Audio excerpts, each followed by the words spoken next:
This was a 4-year-old who couldn't even swim, who the only reason he was alone with her was because she had a broken floaty. She couldn't even properly wipe her own bottom. And as the court is aware, she says Zachary spit on his genitals and rubbed them against hers. How does a 4-year-old even know about something like that? CR 8670, State of Texas versus Zachary Warren. Could I have parties announced for the record, please, for the state? Michelle Hayden for the state. For the defense? Robert Mauer for defendant, Your Honor. All right, are you Zachary Warren? I am, Your Honor. All right, you entered a plea in this case. I think someone else did the plea. So you entered a plea on April 19th to the offense of indecency with a child by contact. According to the plea bargaining agreement, punishment should be assessed at a cap of 12 years. The state is opposed to your applications. Have both parties had a chance to review the PSI report? State? We have, Your Honor. Defense? We have, Your Honor. Any objections? State? No, Your Honor. Defense? No. State, do you have any witnesses? We have one brief witness. Marina is getting her.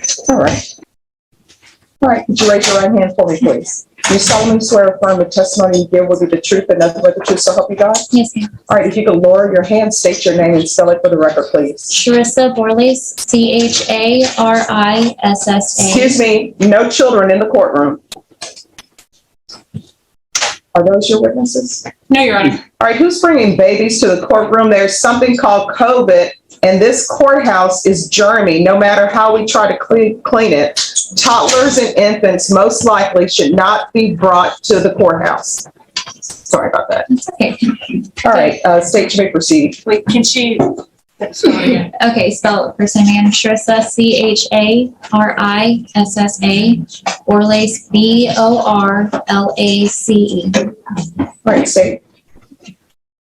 Good morning, Charissa. Good morning. You understand that we're here for sentencing today. Yes. Can you tell the court who Allison Borlace is to you? She is my stepdaughter. And who was Zachary Warren to you? He's my brother-in-law. And prior to the incident in June 2017 and the outcry in January 2018, were Allison and Zachary close? Yes. Can you describe their relationship? They got along great. I mean, she loved her uncle so much. And did you trust Zachary? Yes. And how did you find out that Zachary had molested Allison?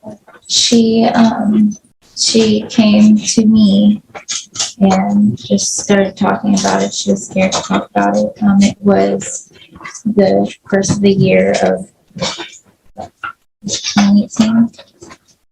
Sorry, I'm a little troubled. And she just told me everything that happened. And how was Allison when she told you this? She was scared. She was worried that she would be in trouble. She didn't really understand that she didn't do anything wrong. And how old was she at the time? Whenever it happened, she was 4. And how was it for you and your family, your husband, finding out something like this had happened? It was a very scary situation.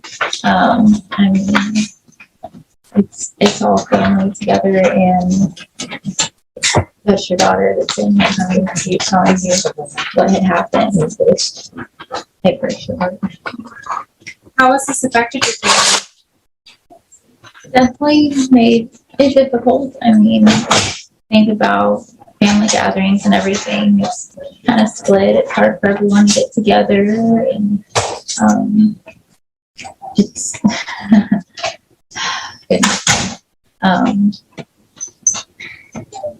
it's hard. It's hard for our daughter. It's very hard for her because it feels like she's not fully supported in every way by all family because she's young. She doesn't understand how to see that it's both sides of the family.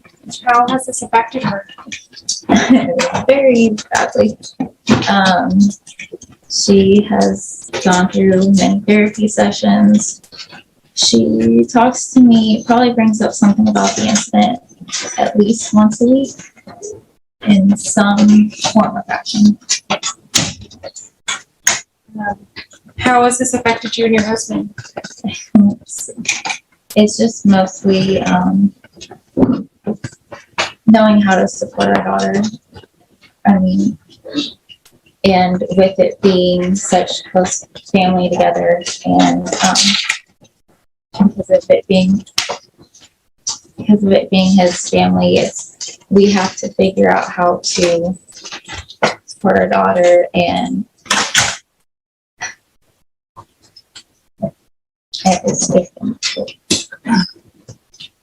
Is this something that continues to affect your family? Okay. In what ways?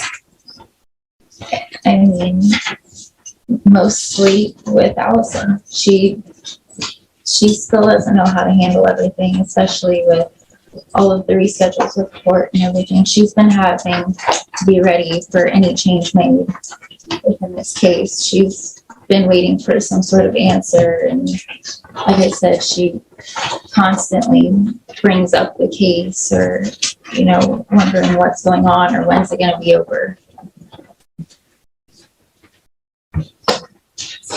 Do you feel safe with the idea of Zachary being around children, other children? Mm-hmm. Do you want Zachary held accountable? I'll pass the witness. No questions. All right, thank you for coming in.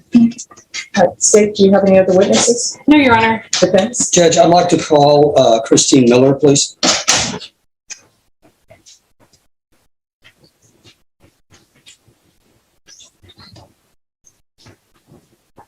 Would you raise your right hand for me, please? Do you solemnly swear or affirm the testimony you give will be the truth and nothing but the truth, so help you God? I do. All right, you can lower your hand if you can state your name for the record, please. Christine Miller, CHRISTINE, MILLE. Defense? Ms. Miller, can you tell the judge what kind of work you do? I'm a licensed professional counselor with the state of Texas, in Bernie, Texas. Okay, and tell the judge what kind of counseling services you ordinarily perform, or what you're licensed to perform. I use a couple of techniques for people to help them. Counseling is a way of confiding in someone, and the techniques that I use are cognitive behavioral therapy, which is change your mind, changes your body, and vice versa. I also use something called EMDR, which changes the mental pathways in your brain. And that helps people who have gone through a really hard time in the past, or with post-traumatic stress. And that helps them not experience those triggers, post-traumatic stress symptoms. And if it's highly effective, it's the #1 most researched method in counseling. So I've had a lot of success with that. I have been using it since 2012, where I've been trained. So let me try to break this down into just a couple questions. So how long have you been licensed as a counselor, you said? Since 2012, fully licensed, without being an intern since 2016. In that time, have you worked with other people who have come to you for counseling regarding sex offenses or family violence offenses?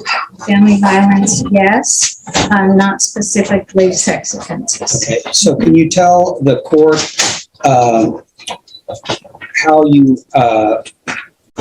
met Zach, and then about the type of treatment and services you provided to Zach?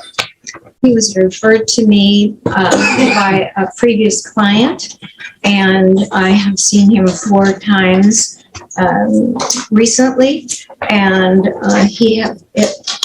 it is my opinion that he has been honest with me, forthcoming, explained the situation. I was able to use the techniques that I have described to you on at least 2 of the 4 occasions.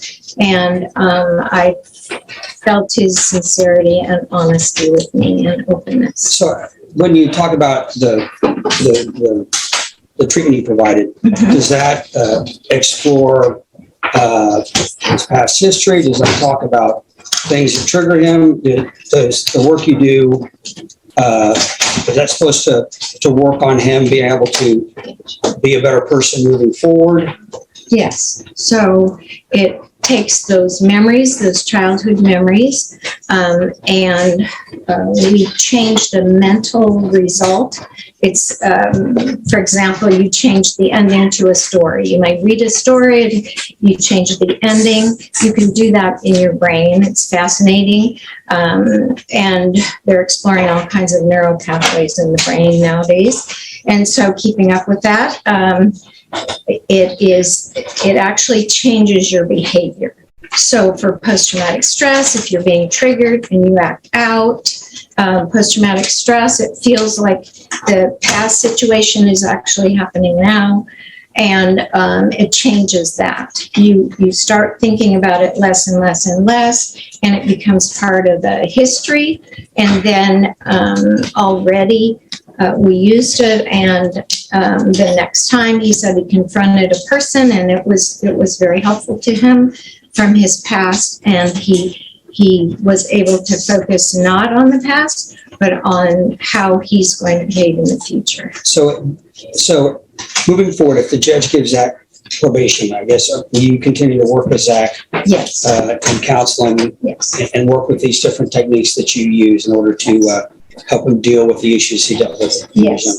younger? He has asked to be continued, and I would gladly pursue that. Okay, now, you're not, you and I talked about this, you're not licensed to perform any sort of risk assessment. No. That's a different specified type of license that you didn't seek, right? Not that. Okay. Suicidal risk assessment, I can. Okay. And he has not exhibited any of those different symptoms. So, but actual sex problems, I've never, that's a whole different thing that I'm not certified to do. But so will the treatment that you're providing him, will that help him, do you think, in all of his life moving forward? And not just the issues, the sex offender issues and things like that, but the life issues moving forward? Absolutely. It helps us with those triggers. It helps addictions of any sort. It helps behavior issues. It's really amazing technique and treatment. So, but it does require a certain number of sessions to be able to come, so that if probation is judged, then he would, I feel like he could be required to attend counseling with those treatments in mind. Okay. Judge, I pass the witness. Say, Just a couple questions. Yes. You said that Zach is the only sex offender you've ever worked with, right? And you're not certified to treat sex offenders? No. And you said you provided behavioral treatment to him only twice, is that correct? No, well, 2 out of the 4 sessions. Counseling is also in speaking what has happened to you. It has some sort of effect on you, so that it eases pain and help. No other questions? I have nothing further. all right, thank you. Defense, call your next witness. Laura Lee Warren.